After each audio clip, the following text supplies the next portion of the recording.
Mathematics. We are back and meeting again through this video to discuss about the remaining questions of exercise 4.4 chapter 4 class 10. So these are the questions and the first one is a situation.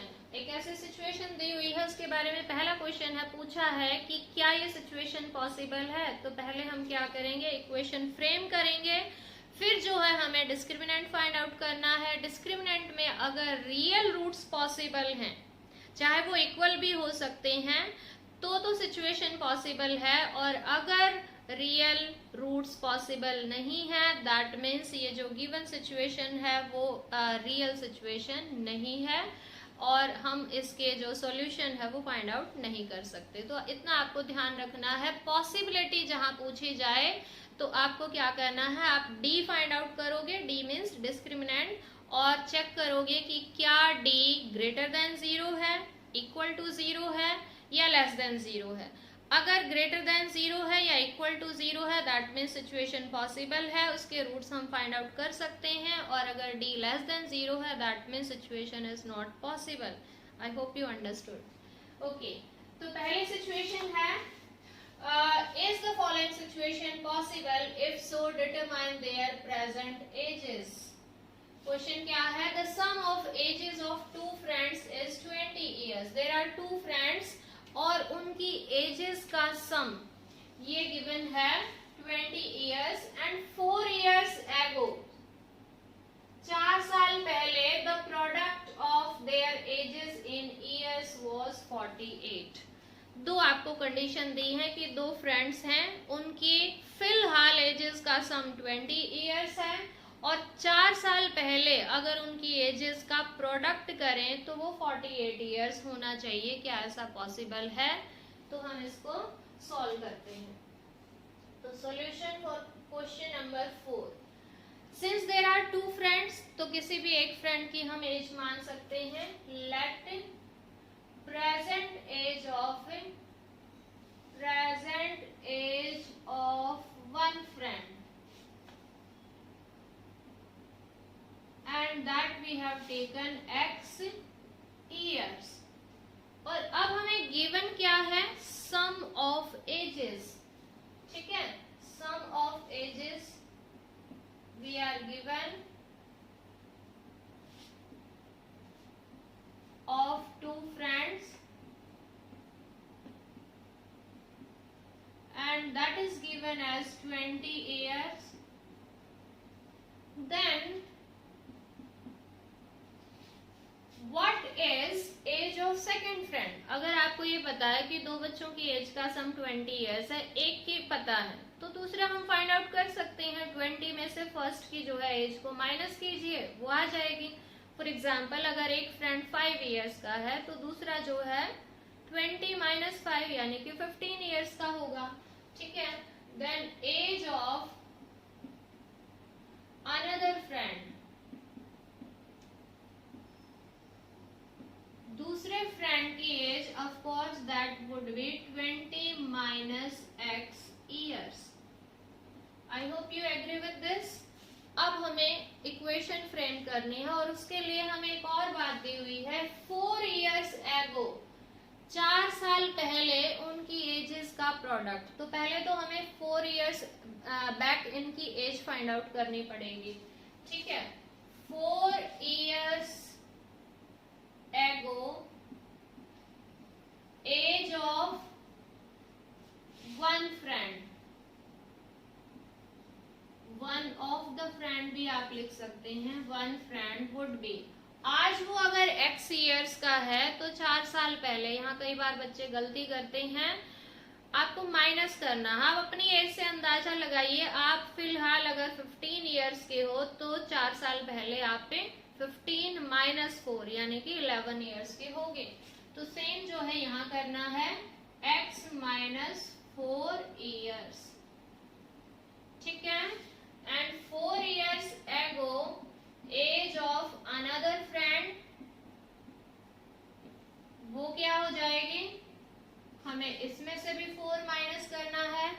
और कीजिए, इसमें से -4 करें तो 20 minus 4 that would B 16। तो ये आ जाएगी 16 minus x years. And now we are given the product. अब ये जो उनकी 4 साल पहले की एजेस आ चुकी हैं, इनका प्रोडक्ट गिवन है, ठीक है। अकॉर्डिंग टू क्वेश्चन या situation we are given product of their ages 4 years ago। ये हमने प्रोडक्ट कर दिया, बीच में कोई साइन नहीं है, that means multiply, and that is given as 48, equal रख दिया 48 के। इक्वेशन बन गई है। अब इसको थोड़ा सा सिंप्लीफाई करना। x multiply with 16, 16x, then minus x square, then minus 64 and then plus 4x। ये हमने लेफ्ट साइड में मल्टीप्लाई की और इज इक्वल टू है 48। Okay, now little bit more simplification, minus x square, then 16x and 4x, it would be 20x minus 64 minus 48 equal to 0. Okay, now minus x square plus 20x, और ये दोनों minus की terms हैं और इनको add करेंगे तो it would be minus 112 equal to 0. ये हमारे पास आ गई है इक्वेशन, लेकिन जनरली क्या किया जाता है, जो फर्स्ट टर्म है that is taken as positive. So इसलिए हम क्या करेंगे, we are throughout multiplying it by -1, या इसी बात को आप कह सकते हैं माइनस कॉमन ले लिया, आप इसको कह सकते हैं माइनस से डिवाइड कर दिया। कुल मिला के हमें इन सभी टर्म्स को -1 से मल्टीप्लाई कर देना है, लेफ्ट साइड में भी, राइट साइड में भी। राइट साइड में क्योंकि 0 है तो वहां कोई फर्क नहीं पड़ेगा। तो it would be x square minus 20x plus 112 equal to 0। ये हमारे पास स्टैंडर्ड इक्वेशन आ गई है और अब हमें फाइंड आउट करना है डी। आई होप आपको पता है कि वो लाइन लिखनी है, comparing it with ax square plus B X plus C, वहां से आपके पास ए बी सी की वैल्यू आएंगी। And now we need to get D. D होता है बी स्क्वायर माइनस 4ac, तो डी की वैल्यू फाइंड आउट की हमने, बी स्क्वायर यानी माइनस 20 का square minus 4a is 1, c is 112, और ये आया माइनस 20 का स्क्वायर। पहली बात तो प्लस हो जाएगा, स्क्वायर करेंगे, so it would B 400 and here it would B minus 448, और ये आपके पास आया माइनस 48। डी की वैल्यू आ गई भाई माइनस 48, जो कि एक नेगेटिव नंबर है, और d की वैल्यू अगर नेगेटिव हो तो इसका मतलब इस इक्वेशन के रूट्स जो हैं वो रियल नहीं होंगे, इमेजिनरी होंगे। और अगर इसके रूट्स हम फाइंड आउट नहीं कर सकते, रियल नहीं है, तो इसका मतलब ये जो सिचुएशन आपको गिवन है वो भी पॉसिबल नहीं है, वो एक रियल सिचुएशन नहीं है। तो फाइनली हमें ये कंक्लूड करना है क्वेश्चन, तो हम लिखेंगे since d is less than 0, therefore roots of equation 1 are not real, वो रियल नहीं है, and thus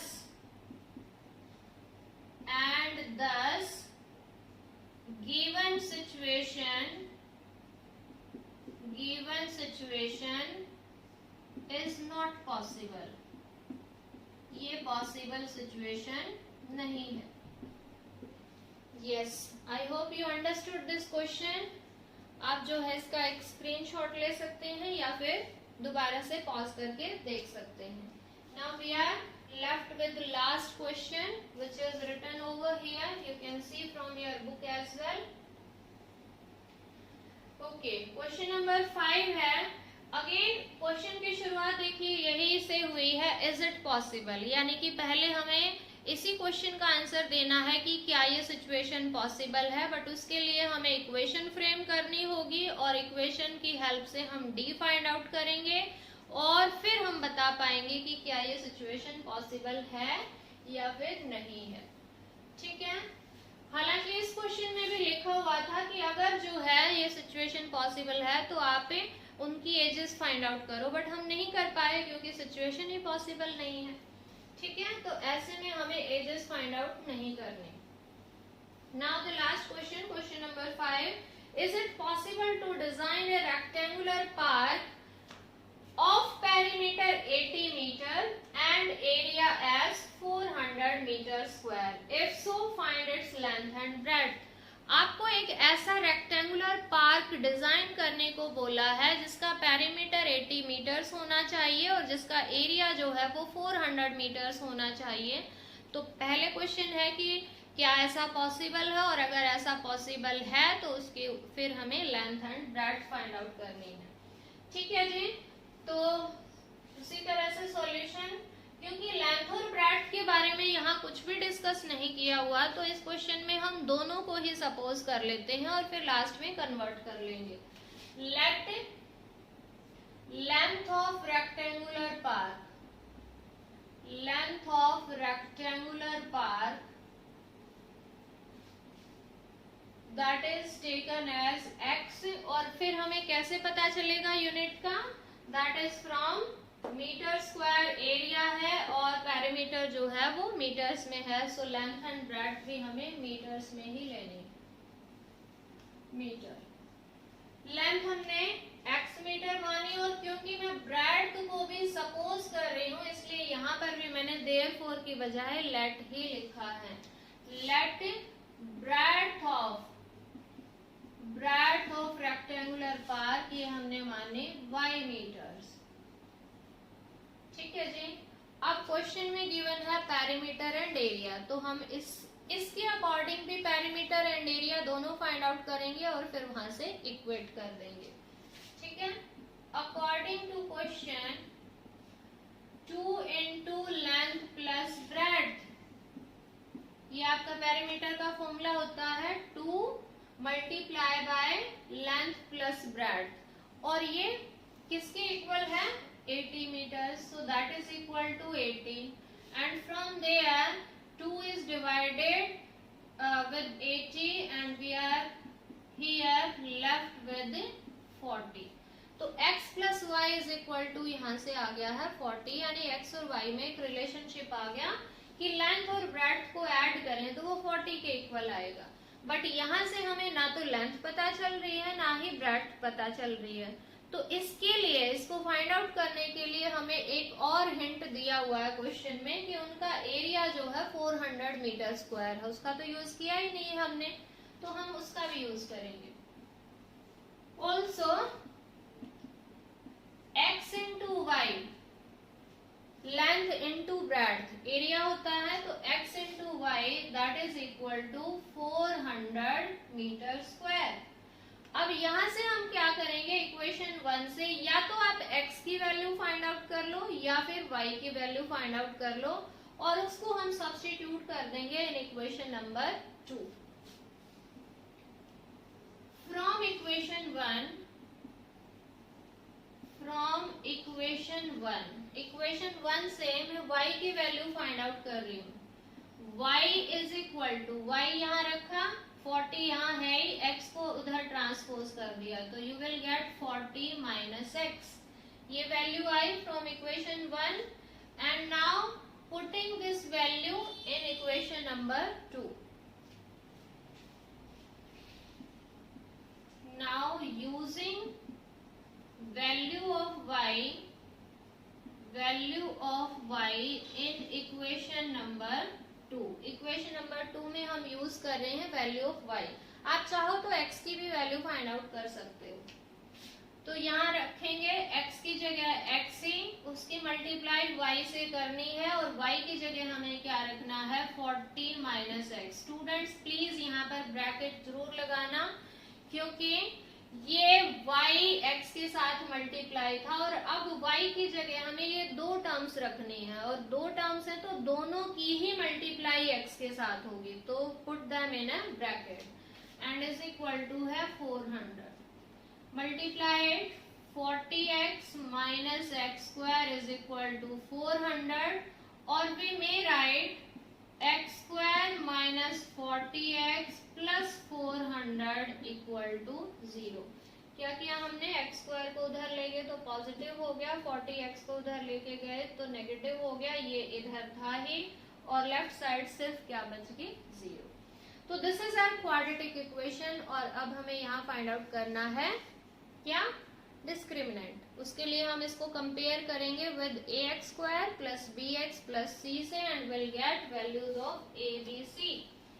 ठीक है, कंपेयरिंग इट. ये क्वेश्चन, ये लाइन मैंने पिछले क्वेश्चन में नहीं लिखी, you should write comparing it with ax square plus bx plus c is equal to 0, we get a is equal to 1, b is equal to minus 40 and c is equal to 400. ठीक है, now d is equal to, d means discriminant, that is equal to b square minus 4ac. I always say whenever you are having any formula, write that. हमेशा लिखना चाहिए. ठीक है, तो d की value आ गई -40 का स्क्वायर माइनस 4, a की वैल्यू क्या है, 1 है, और c की वैल्यू क्या है, 400. ठीक है जी, -40 का स्क्वायर क्या हो जाएगा. Now I am removing these statements remove कर देते हैं ताकि जगह बन जाए बोर्ड पे और हम यहाँ क्वेश्चन कंप्लीट कर सकें. सो -40 का स्क्वायर, पहली बात तो ये प्लस हो जाएगा, और 40 का स्क्वायर होता है 1600, तो d की वैल्यू आ गई आपके पास 1600, एंड -4 एंड 400, ये भी क्या हो गया, 1600, एंड d की वैल्यू आपके पास आई 0. याद कीजिए, जब d की वैल्यू 0 हो तो क्या होता है, रूट्स ऑफ कोर्स इक्वल होते हैं और रियल होते हैं. देयरफॉर रूट्स ऑफ इसको हम इक्वेशन नंबर 3 कह देते हैं. Roots of equation number 3 are real and equal. पहली बात तो हमें रियल पे ही ध्यान देना है, क्योंकि क्वेश्चन में पूछा है सिचुएशन ये पॉसिबल है या नहीं, और सिचुएशन पॉसिबल कब होगी, जब रूट्स रियल होंगे. इक्वल है या अनइक्वल है वो तो बाद की बात है. तो रूट्स रियल हैं तो इसका मतलब ये जो गिवन सिचुएशन थी जो हमने क्वेश्चन नंबर 5 में लिखी थी वो पॉसिबल है. ठीक है, एंड दस given situation is possible.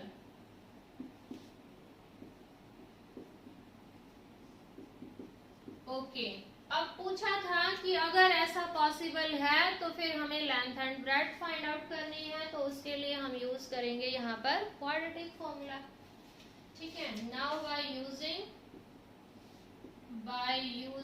Quadratic formula,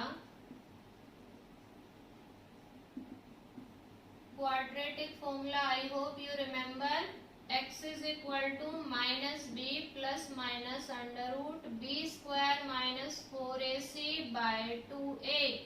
इसकी जगह आप d भी लिख सकते हैं. ये वैल्यू वैसे 0 आ चुकी है, so it will be -b plus minus 0.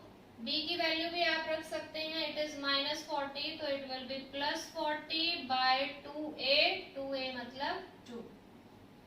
So 40 bye 2 plus 0 कोई फर्क नहीं पड़ता, एंड 40 बाय 2 ये भी सेम ही रहेगी, क्योंकि 40 प्लस 0 भी 40 ही रहेगा, एंड 40 माइनस 0 भी 40 ही रहेगा. एक्चुअली आपको पता है कि जब d की वैल्यू 0 आती है तो रूट्स रिपीटेड होते हैं, यानी सेम ही होते हैं. So that would give you 20, यानी x की वैल्यू आपके पास आ गई 20. और x हमने किसको सपोज किया था, x हमने सपोज किया था लेंथ को.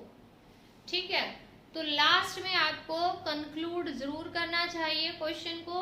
और लास्ट लाइन में कहाँ लिखूं, यहाँ लिख देती हूँ, देयरफॉर लेंथ ऑफ पार्क, ये आपके पास आ गई 20 मीटर्स। और अगर लेंथ जो है वो 20 मीटर्स है तो ब्रेड्थ तो y थी, हमने y की वैल्यू थोड़ा ना फाइंड आउट की है। अब ये जो x की वैल्यू आई है इसको आप या तो यहाँ रखिए या फिर आप यहाँ रखिए, वहां से आपको y की वैल्यू मिलेगी और वही आपके लिए ब्रेड्थ जो है होगी। ठीक है। Also breadth of rectangle, breadth of park या रेक्टेंगल, दैट वुड बी, यहाँ से अगर हम देखें या फिर यहाँ से इन किन्हीं भी इक्वेशन से आप फाइंड आउट करो, y की वैल्यू आपको मिल जाएगी और y की वैल्यू क्या आ जाएगी, दैट इज ऑल्सो 20 मीटर्स। ठीक है। अब कई बार बच्चे बोलते हैं तो फिर ये रेक्टेंगल थोड़ा ना हुआ, ये तो एक स्क्वायर बन गया। कोई इशू नहीं है, जो सारे के सारे स्क्वायर्स होते हैं वो रेक्टेंगल की भी तो प्रॉपर्टी को सेटिस्फाई करते हैं, so that is not a problem. ये एक जो है आपके पास रियल सिचुएशन है कि ऐसा जो है पार्क बन सकता है जिसका पेरीमीटर 80 मीटर्स हो और जिसका एरिया जो है वो 400 मीटर्स हो, उसकी लेंथ भी 20 होगी और ब्रेड्थ भी 20 होगी, that would be the real situation. Okay, I think आपको अभी ये क्वेश्चन अच्छे से क्लियर हो गया है and this ends with this exercise also. We are left with one example, और वो एग्जाम्पल जो है पहले आपको ट्राई करना चाहिए, but in next video we would be discussing that example as well. Until then, you need to keep learning, keep watching the videos and have a nice day. Bye bye.